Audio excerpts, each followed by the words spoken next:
The date was June 1947. The world was slowly recovering from the horrors of the Second World War. The Malacca Strait, a narrow stretch of water between Sumatra and Malaysia, was one of the busiest shipping lanes in the world. Under a scorching sun, the Dutch freighter SS Ourang Medan was making its way through calm waters. The name Ourang Medan translates to "man from Medan," a city in Sumatra. To any passing ship, she looked normal. Smoke drifted lazily from her funnel. Seagulls circled overhead.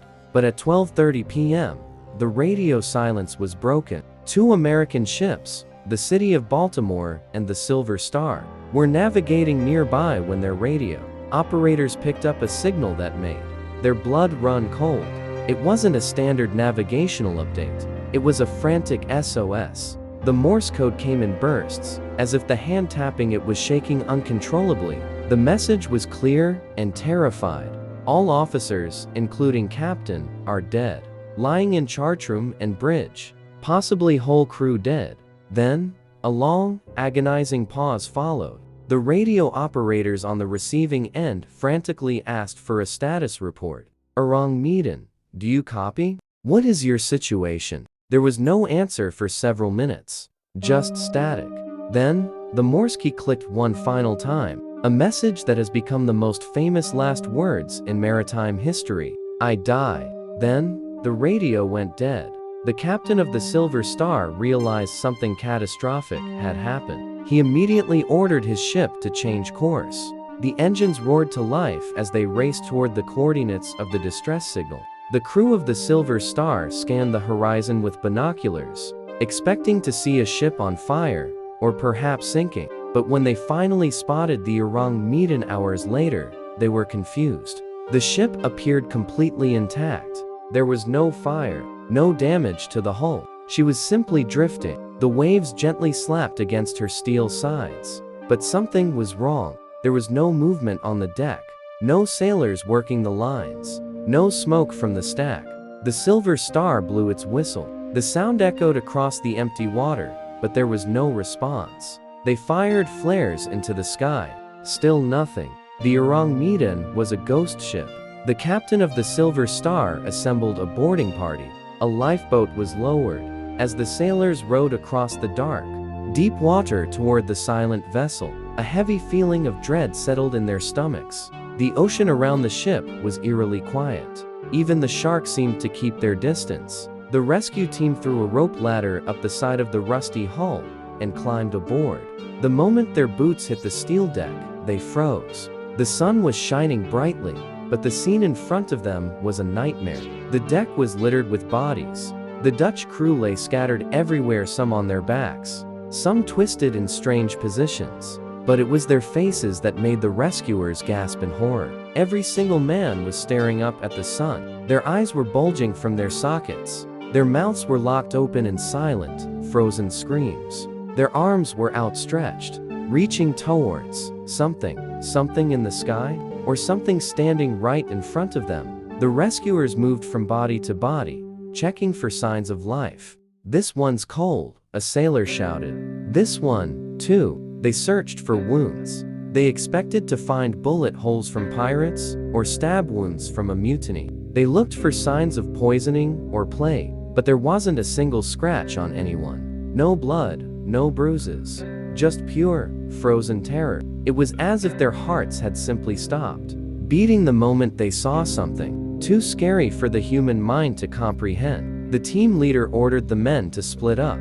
They needed to find the captain. They made their way to the ship's bridge. Inside, they found the captain. He was not in his command chair. He had fallen forward, his body slumped over the wheel. His hands were gripping the wood so tightly that his knuckles were white. When they lifted his head, they saw the same expression. Eyes wide, mouth open, a mask of fear. Around him lay the other officers, dead in the chartroom, exactly as the radio message had warned. Then, they found something even more disturbing. In the corner of the deck, they found the ship's dog. A small terrier. The dog was dead, frozen solid, like a statue. But it wasn't sleeping. It was standing on its hind legs, its teeth bared in a snarl, growling at an invisible enemy. Whatever had killed the crew had not just affected humans. The dog had seen it too, and it had died fighting it. The investigation moved deeper into the ship.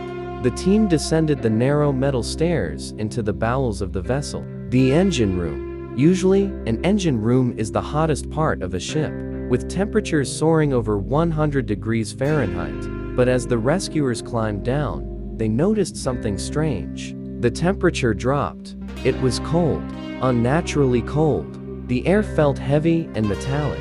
In the gloom of the engine room, they found the bodies of the stokers and engineers. They had died right where they stood. One man was still holding an oil can. Another was gripping a wrench. They hadn't tried to run. They had died instantly. Finally, they found the radio room. Inside sat the operator who had sent the SOS. He was slumped over his desk, his fingers still resting on the Morse code key. He had died doing his duty, sending a warning to the world. His eyes were fixed on the wall in front of him, filled with the same unholy terror. While searching the lower decks, one of the sailors noticed a cargo hatch that was slightly open. He walked over to close it, but as he got close, he smelled something. It wasn't the smell of rotting bodies. The crew hadn't been dead long enough for that. It was a sharp, acrid smell, like sulfur or a strange chemical mixture. He saw a faint, yellowish mist drifting out of the hold. He coughed, his eyes watering, and quickly slammed the hatch shut. "We need to get out of here," the team leader said. "There's something wrong with this air." They regrouped on the deck. They couldn't stay. The atmosphere on the Ourang Medan was oppressive. They felt like they were being watched. The captain of the Silver Star decided they would not search any further. They would tow the ship to the nearest port and let the authorities deal with the bodies. They hurried back to the Silver Star, eager to put distance between themselves and the death ship. They attached a heavy tow line to the bow of the Ourang Medan. The engines of the Silver Star revved up, and the rope went taut. For a few minutes, it seemed like they would succeed.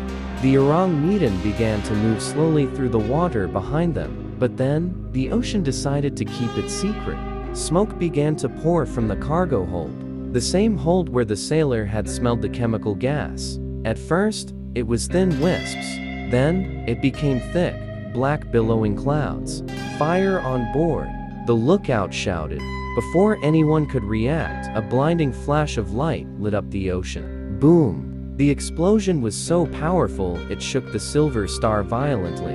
The Ourang Medan was lifted out of the water. The steel hull was ripped apart like paper. The tow line snapped instantly. Debris rained down from the sky. The ship was immediately engulfed in a massive fireball. The Silver Star had to pull away at full speed to avoid being dragged down. The crew watched in awe as the Ourang Medan broke in two. With a loud, hissing roar, the burning wreckage slipped beneath the waves. In minutes, it was gone.